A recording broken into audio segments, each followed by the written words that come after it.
sou o professor Paulo Cotias, estamos juntos em mais um programa Vanguarda, aqui na Jovem TV, canal 8, ao vivo, toda segunda-feira, às 16 horas. E também você pode estar conferindo todos os nossos programas no canal do Vanguarda, que fica no YouTube. Basta você clicar lá, canal Vanguarda, e conferir todos os nossos programas, que também estão sendo disponibilizados nas redes sociais, no Facebook, no nosso blog, que você também pode acessar para conhecer um pouco mais dessa grande novidade que é o movimento Vanguarda, o nosso movimento, um movimento por uma sociedade melhor, por uma política melhor, por um ser humano melhor. Ficou curioso? Quer participar? Basta você acessar www.movimentovanguarda.blogspot.com. Está aí na telinha, www.movimentovanguarda.blogspot.com. Acessando lá, vai conferir o que você vai ver aqui na tela, o nosso site, né, que tem todas as nossas informações, tem os artigos. A gente está com o último artigo aqui, o artigo 144 da Constituição e seu erro histórico, do Valdir Gomes Alves, falando um pouquinho de segurança pública, das polícias, vem explicando o que é o Vanguarda. Aqui outro artigo do Jefferson sobre reforma religiosa, intolerância religiosa. Temos a nossa rede de ideias, que você clica aqui no Rede de Ideias e pode dar a sua contribuição, tanto para o Executivo quanto para o Legislativo, sugestões que podem ser encaminhadas, se transformar em projeto de lei ou em até uma ação do Executivo, bem interessante, ou até mesmo fazer parte do nosso banco de dados do Vanguarda, banco de dados esse que vai subsidiar todos os nossos apoios, todas as nossas sugestões dentro do âmbito político e futuramente também político partidário, já que todos nós temos que tomar partido e participar ativamente do processo político na nossa sociedade. E também, você quer se juntar a nós, você clica lá no Felice, não paga nada, não tem nenhuma taxa de adesão, para que você possa ficar aí bem informado das atividades do grupo e participar. Também temos aí a nossa fanpage no YouTube, no Facebook, no nosso grupo, no Twitter, e aqui você pode conferir todos os nossos programas, né? Todos os nossos programas da Jovem TV estão sendo colocados aqui, disponibilizados para vocês no blog do Vanguarda. Muito legal, conferiu? Inclusive nessa semana nós tivemos uma excelente reunião do Grupo Vanguarda, nós convidamos a todos vocês aqui na semana passada, reunião que se realizou no último dia 6 de fevereiro, aqui no Malibu Palace Hotel, onde nós tivemos a grande oportunidade de dar posse aos novos núcleos regionais do Movimento Vanguarda. Quer dizer, o Movimento Vanguarda ele não está só em Cabo Frio agora, nós temos agora um núcleo e seu representante específico, o Santoro, lá em Iguaba, onde a gente manda um abraço, o Tyron, lá no Arraial do Cabo, outro abraço, o Jefferson em Araruama, também estará colaborando com a gente, e também nós teremos o Vanguarda Estudantil, um movimento regional que vai estar aí ajudando a organizar e a mobilizar a juventude da região dos Lagos, os estudantes. Teremos a Vanguarda Cultural com o nosso querido Nelson Feitosa, do grupo Tá na Rua, vai tocar esse trabalho aí com a gente, e muitas outras novidades vão ser divulgadas aqui aos poucos, conforme a gente for organizando dentro do movimento, as novas pessoas vão aderindo, vão trazendo as suas expertises, vão trazendo as suas contribuições, e é isso, o Vanguarda vai crescendo e se multiplicando dessa forma. Está interessado?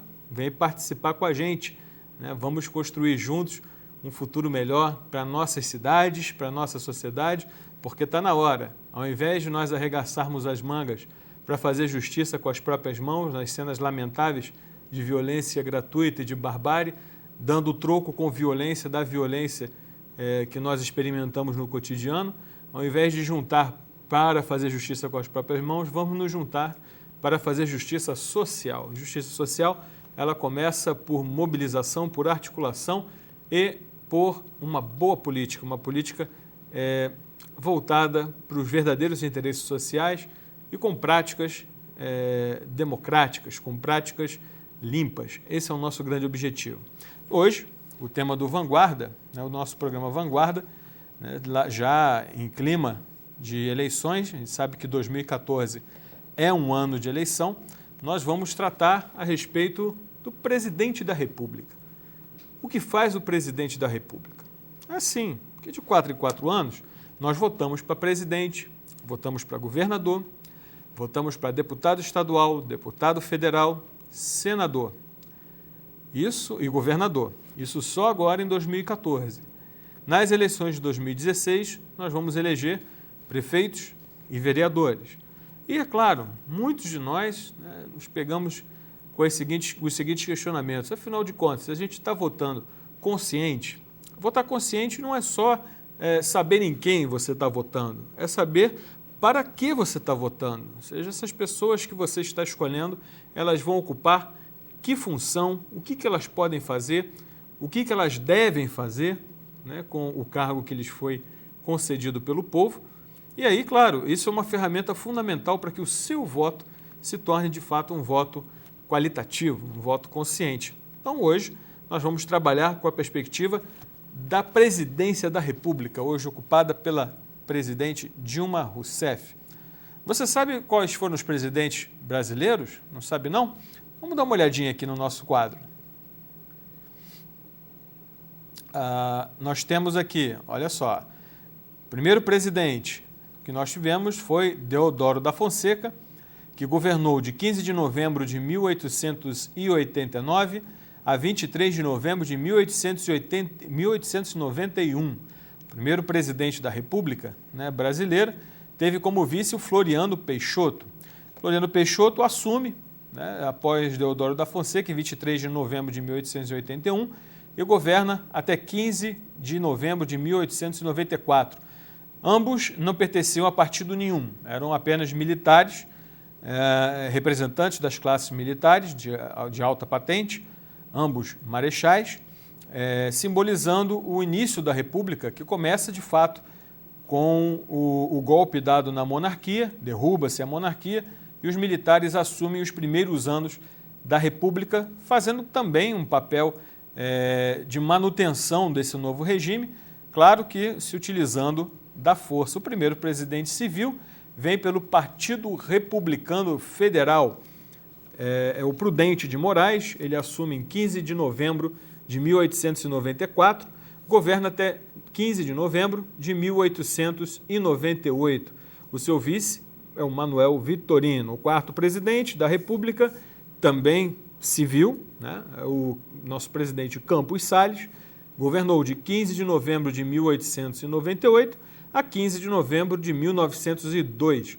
Esse já pelo Partido Republicano Paulista. Lembrando o início da República, né, é aquela alternância entre paulistas e mineiros, a chamada política do café com leite, ou seja, as oligarquias de Minas Gerais e de São Paulo dando as cartas na política no âmbito federal e também no âmbito de suas respectivas regiões. Passando ainda um pouco mais à frente, nós vamos ter o presidente Rodrigues Alves, governa de 15 de novembro de 1902 a 15 de novembro de 1906, tendo Silviano Brandão e Afonso Pena como seu vice. Lembrando que já estamos caminhando para uma época de consolidação do regime republicano e reparem também que nós sempre trabalhamos com datas muito próximas a data da própria fundação da República, do 15 de novembro, com raras exceções, né, em virtude hora de doença de presidente, hora de seu afastamento por N razões, uma certa antecipação em alguns casos. Voltando para o quadro, né, nós vimos aqui o quinto presidente, o Rodrigues Alves, o sexto presidente, Afonso Pena, que vai governar de 15 de novembro de 1906 a 14 de junho de 1909. Lembrando que tanto o Campos Salles quanto o Rodrigues Alves, eles eram membros do Partido Republicano Paulista. Já o presidente Afonso Pena, né, olhando ali na telinha, ele vem do Partido Republicano Mineiro, aquilo que eu falei, a velha política do café com leite. O seu vice, Nilo Peçanha. Nilo Peçanha, que será o sétimo presidente da República, governando de 14 de junho de 1909 a 15 de novembro de 1910. Ele assume no lugar de Afonso Pena, na verdade, na sua vacância, ele já pelo Partido Republicano Fluminense, quebrando um pouco aquela alternância da política do café com leite. Quem assumirá agora será, não tinha vice, era uma vacância, assume o 8º presidente da República eleito, Hermes da Fonseca, de 15 de novembro de 1910 a 15 de novembro de 1914. Hermes da Fonseca, né, todo mundo pelo sobrenome já sabe o parentesco com o primeiro fundador da República, o Deodoro da Fonseca. Ele vem pelo Partido Republicano Conservador, o PRC, tendo como seu vice Venceslau Braz. Venceslau Braz, por sua vez, é o 9º presidente da República. Dá uma olhadinha lá. De 15 de novembro de 1914 a 15 de novembro de 1918. Ele que vai governar pelo Partido Republicano Mineiro, esse daqui. Seu vice é Urbano Santos. Rodrigues Alves, pelo Partido Republicano Paulista, lembrando aquela alternância, São Paulo-Minas. São Paulo-Minas vai assumir, aliás, não vai assumir, ele vai morrer antes de tomar posse.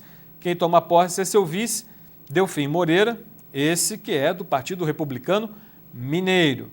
Vai governar de 15 de novembro de 1918 a 28 de julho de 1919, no mandato interino, mandato tampão, para a posterior eleição de Epitácio Pessoa, que vai de 28 de julho de 1919 a 15 de novembro de 1922, pelo Partido Republicano Mineiro.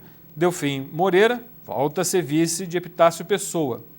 Já em 15 de novembro de 1922 a 15 de novembro de 1926, assume Arthur Bernardes, também pelo Partido Republicano Mineiro, tendo Estácio Coimbra como seu vice.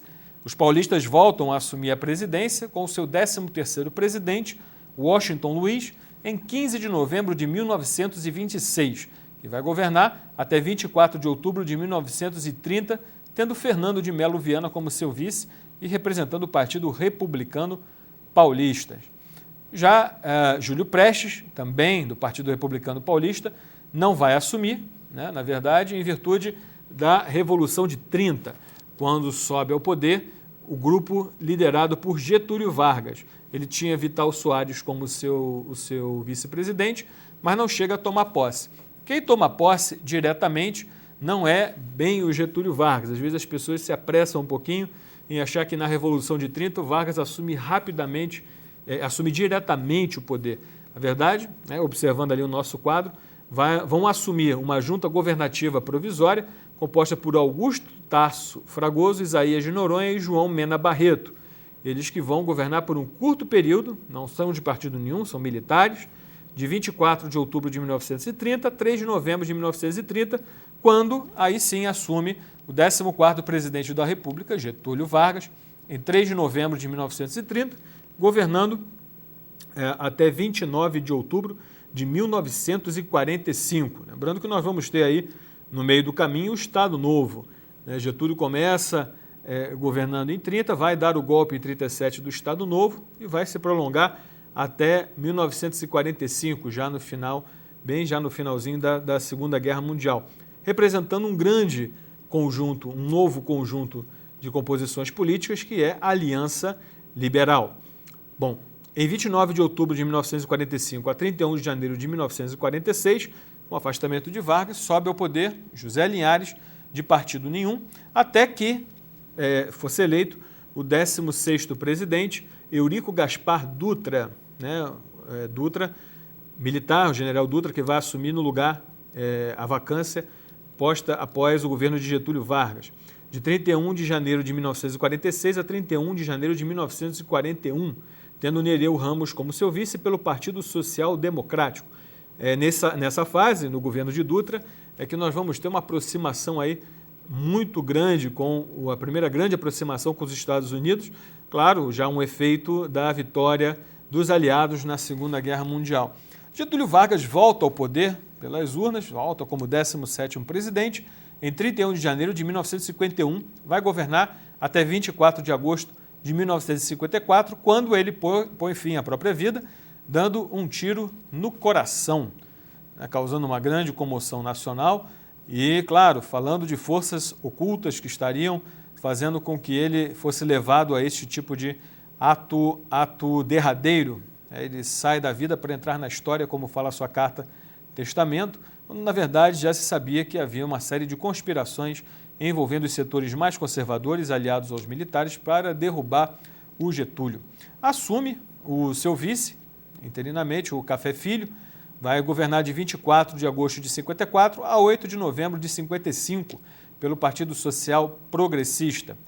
Novamente, nós temos outro interino, né, do Partido Social Democrático, aliás, mais dois interinos, vão governar de 8 de novembro de 55 a 11 de novembro também de 55, Carlos Luiz e Nereu Ramos, que dá continuidade de 11 de novembro de 55 a 31 de janeiro de 56, até que, né, novas eleições foram chamadas e conseguiu-se dar posse, fazendo com que o processo democrático, sempre capenga, sempre difícil de se consolidar, porque havia ameaça de golpe de toda a natureza, assume Juscelino Kubitschek, aquele dos 50 anos em 5. Ele vai governar de 31 de janeiro de 56 a 31 de janeiro de 61 pelo Partido Social Democrático e, com isso, também vai construir Brasília. O vice dele é o João Goulart. João Goulart também foi eleito, que o presidente e o vice eram eleitos em plataformas separadas. João Goulart também é vice de Jânio Quadros, aquele da vassourinha que o condecorou o Che Guevara, o presidente polêmico. Ele governa de 31 de janeiro de 61 a apenas 25 de agosto de 61 pelo Partido Trabalhista Nacional. Aí, com a sua renúncia, assume interinamente Ranieri Mazzilli pelo Partido Social Democrático, em 25 de agosto de 61 até 7 de setembro de 61, quando vem o retorno de João Goulart, de 61 a 1º de abril de 64, o Ranieri Mazzilli, ele vai governar em virtude da desconfiança que havia sobre o João Goulart estar aliado ou com intenções de favorecer os comunistas.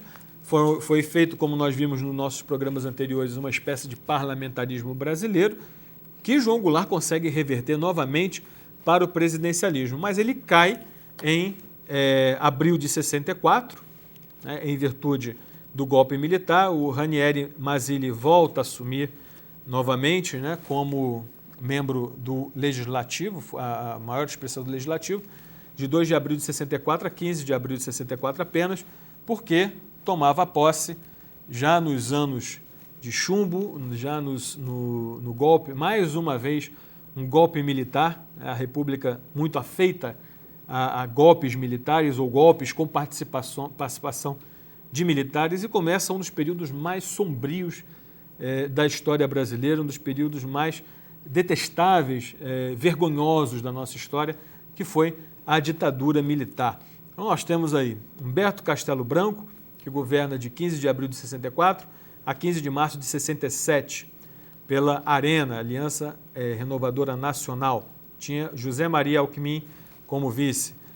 Arthur da Costa e Silva assume logo depois, em 15 de março de 67 a 31 de agosto de 69, tendo Pedro Aleixo como seu vice.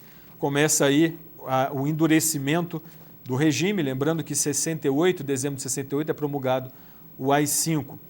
Com a morte de Costa e Silva, né, Pedro Aleixo, civil, deveria ter assumido, mas mais uma vez os militares dão um golpe dentro do golpe e assume uma junta governativa provisória pelos generais Aurélio de Lira Tavares, Augusto Rademacher e Márcio de Souza Melo. Vão governar de 31 de agosto de 69 a 30 de outubro de 69, quando assume Emílio Garrastazu Médici. Em 30 de outubro de 69 até 15 de março de 74, quando nós teremos aqui no Brasil um verdadeiro derramamento de sangue contra qualquer tipo de oposição. Você que está nos assistindo tem que lembrar que os militares, inclusive, aprovaram uma lei que acabava com qualquer tipo de maioridade penal para aqueles considerados crime contra a segurança nacional, uma desculpa esfarrapada para perseguir, prender, torturar e matar estudantes, que foram uma força de resistência a esse regime arbitrário, a esse regime de suspensão de liberdades que foi o nosso 64. Após, tivemos Ernesto Geisel, de 15 de março de 74 a 15 de março de 79, até que vamos chegando mais pertinho agora do processo de abertura, que começa, na verdade, com o próprio Geisel, termina com o João Figueiredo, que vai de 15 de março de 79 a 15 de março de 85, pelo Partido Democrático Social, quando assume Tancredo Neves, vai morrer antes de tomar posse, todo mundo conhece, pelo Partido do Movimento Democrático Brasileiro. Antes você só tinha a Arena e o MDB. Tancredo Neves não vai tomar posse, não vai assumir, foi o primeiro presidente eleito indiretamente, mas um presidente civil, já no final do golpe militar, e assume o seu vice, José Sarney, que nós conhecemos bem, muito bem, em 15 de março de 85, vai governar até 15 de março de 90, quando nós teremos as primeiras eleições verdadeiramente diretas e do voto livre, quando o povo escolhe Fernando Collor de Mello, que vai governar de 15 de março de 1990 a 29 de dezembro de 1992. Vai sofrer um processo de impeachment, todo mundo lembra, e vai assumir o seu vice Itamar Franco. Os dois até então pelo nanico e desconhecido Partido da Reconstrução Nacional. Após o governo Itamar Franco, nós teremos aí, já chegando à nossa época, os dois governos de Fernando Henrique Cardoso, que vai governar, já pegando aí os dois períodos de 1º de janeiro de 1995 a 1º de janeiro de 2003, pelo PSDB, tendo Marcos Maciel como vice. Lembrando que Fernando Henrique Cardoso é eleito aí num processo intenso de transformação do Brasil, que o Brasil passava, por um lado, surfando no sucesso do Plano Real, por outro, entrando num profundo também processo de privatizações, ou seja, as estatais todas, incluindo as nossas riquezas, também sendo vendidas de uma maneira que até hoje se investiga. Assume depois Luiz Inácio Lula da Silva. O Lula vai de 1º de janeiro de 2003 a 1º de janeiro de 2011, tendo José Alencar como vice, aí já pelo Partido dos Trabalhadores, né? Lula que também teve um governo marcado por sucessos no campo social, especialmente em programas de grande alcance de redistribuição de renda, como o Bolsa Família, e também várias outras ações, como o Minha Casa Minha Vida, que dá o seu primeiro startup, tendo a própria Dilma como sua ministra, além de outros programas sociais desenvolvidos pelo Partido dos Trabalhadores no governo do Lula, no campo do financiamento universitário, tanto público quanto privado, enfim. E, por outro lado, um governo que protagonizou também muitas trapalhadas no campo ético, né? Tivemos aí muitos escândalos envolvendo os mais altos escalões do governo, nos casos aí conhecidos como o do Mensalão, que infelizmente ainda está tendo seus desdobramentos para os envolvidos e para o Brasil. E por fim, a presidente Dilma Rousseff assume em 1º de janeiro de 2011, é a nossa presidente em exercício, tendo aí Michel Temer, do PMDB, como o seu vice-presidente. E esse ano, a presidente Dilma Rousseff vai concorrer a mais um mandato. Contra quem? Aí, vamos ver, o quadro ainda está se desenhando. Bom, e o que faz, na verdade, um presidente? Vamos dar uma olhadinha aí na tela. Vamos lá. Primeiro, vamos entender que nós temos 3 poderes, né? O legislativo, o judiciário e o executivo. O que faz, na verdade, o legislativo? Propõe leis, emendas à Constituição, medidas provisórias, decretos legislativos e resoluções. É exercido pelo Congresso Nacional, composto pela Câmara dos Deputados e pelo Senado Federal. O judiciário, que garante direitos e resolve conflitos entre cidadãos, entidades e Estado. Zela pelo cumprimento da Constituição e dá a palavra final em questões que envolvam suas normas.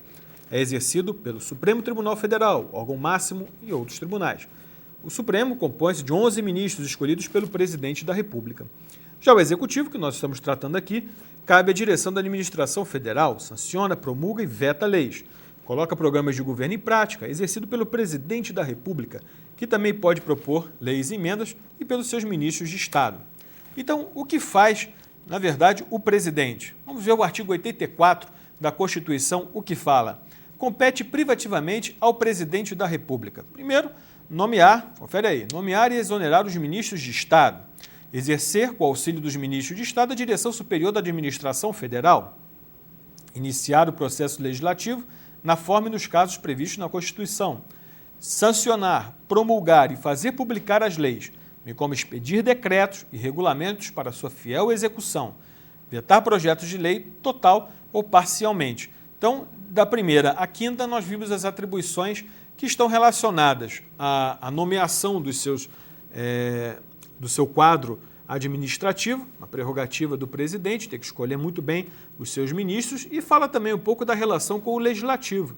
Lembre-se, os três poderes, eles complementam-se, eles têm essa função de um estar articulado, de certo modo, controlando o outro para que nenhum excesso seja cometido.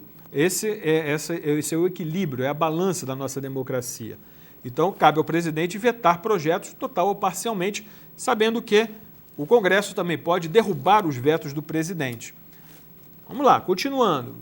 No artigo 84, dispor mediante decreto sobre a organização, funcionamento da administração federal, quando não implicar aumento de despesa, nem criação ou extinção de órgãos públicos, extinção de funções ou cargos públicos quando vagos, manter relações com estados estrangeiros e acreditar seus representantes diplomáticos. Então, o presidente, ele dá essa fé, ele dá essa credibilidade, ele representa o nosso país, juntamente, claro, com o seu corpo diplomático, mas ele é o nosso representante e ele endossa aqueles a quem o Estado pode considerar seus representantes perante o estrangeiro. Lembrando também que o presidente ele não pode ficar criando cargos à torta e à direita. Ele depende também, quando geram-se novas despesas, de autorização do Legislativo e de consulta ao Judiciário. Voltando ali para o artigo 84, celebrar tratados, convenções e atos internacionais sujeitos a referendo do Congresso Nacional, decretar o estado de defesa e o estado de sítio, já que o presidente é o mandatário maior das Forças Armadas, decretar e executar a intervenção federal, quando o caso, já que o poder federal é o poder máximo aqui na nossa federação, remeter mensagem, plano de governo ao Congresso Nacional, por ocasião da abertura da sessão legislativa, expondo a situação do país e solicitando as providências que julgar necessárias.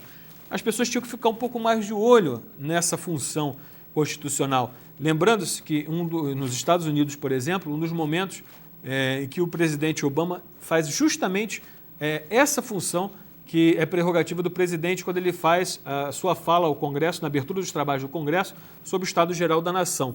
Então, nós teríamos que ter esse hábito um pouco mais cuidadoso do país se interessar a respeito do que o presidente tem a dizer da situação do país e do que ele pretende naquele ano. Continuando, conceder indulto e comutar penas com audiência, se necessário, dos órgãos instituídos em lei, a prerrogativa pouco usada. Exercer o comando supremo das Forças Armadas, nomear os comandantes da Marinha, do Exército e da Aeronáutica, promover seus oficiais generais e nomeá-los para os cargos que lhes são privativos, como eu falei, nomear também, após a aprovação do Senado Federal, os ministros do Supremo e dos tribunais superiores, governadores de territórios, não é mais o nosso caso, o Procurador-Geral da República, o presidente, os diretores do Banco Central e outros servidores como determinados em lei. Então, cabe ao presidente essa prerrogativa de ser o chefe, comandante-chefe das Forças Armadas e de ter também o controle da vida econômica e financeira do país, delegando isso aos órgãos correspondentes. Estamos concluindo aqui no artigo 84, nomear, observando o disposto no artigo 73, o ministro dos Tribunais de Contas, nomear os magistrados, nos casos previstos na Constituição, e o advogado-geral da União, nomear membros do Conselho da República, convocar e presidir esse Conselho da República, o Conselho de Defesa, declarar guerra, é uma prerrogativa do presidente, no caso de agressão estrangeira autorizado pelo Congresso Nacional ou referendado por ele, quando ocorrida no intervalo das sessões legislativas e, nas mesmas condições, decretar total ou parcialmente a mobilização nacional. É importante essa função do presidente, tem que ficar bastante ligado no panorama internacional e saber quando é hora de mobilizar ou quando é hora de reagir, quando o caso. Mas o presidente não faz só a guerra, dá uma olhadinha lá, ele também celebra a paz, autorizado ou com referendo do Congresso Nacional, confere condecorações e distinções honoríficas, permite, nos casos previstos em lei, complementar que forças estrangeiras transitem pelo território nacional ou nele permaneçam temporariamente, que é um caso bastante delicado, né, permitir, mas geralmente o presidente faz esse tipo de permissão para as manobras conjuntas de guerra e treinamentos que são feitos através de convênios entre os países. Enviar ao Congresso Nacional o plano plurianual, projeto de lei de diretrizes orçamentárias e as propostas de orçamento previstos na Constituição. É um outro ponto importantíssimo que as pessoas precisam estar bastante esclarecidas a respeito do que o governo pretende gastar e onde pretende gastar. E, por fim, as atribuições do presidente estão prestar anualmente ao Congresso Nacional, dentro de 60 dias após a abertura da sessão legislativa, as contas referentes ao exercício anterior, prover e extinguir os cargos públicos federais, editar medidas provisórias com força de lei, aliás, é bastante utilizado pelo Executivo, né? Muitas vezes, graças à morosidade ou às dificuldades do jogo político com o Congresso, utiliza-se de medidas provisórias, resquícios dos tempos ditatoriais brasileiros, dos decretos-leis, e exercer outras atribuições previstas na Constituição Federal. Então, no programa de hoje, você conheceu um pouquinho do que faz o presidente da República, para você votar direitinho. Nós vimos todos os presidentes que o Brasil já teve, né, desde a época de Deodoro da Fonseca até a presidente Dilma Rousseff, e observamos através do artigo 84 o que faz o presidente, quais são as suas prerrogativas. Gostou? Nós vamos continuar esse papo no próximo programa, agora visitando também os cargos do Legislativo, para que você possa ter uma eleição plena de cidadania nesse 2014. Eu sou o professor Paulo Cotias, esse é o programa Vanguarda. Um grande abraço a todos e tchau.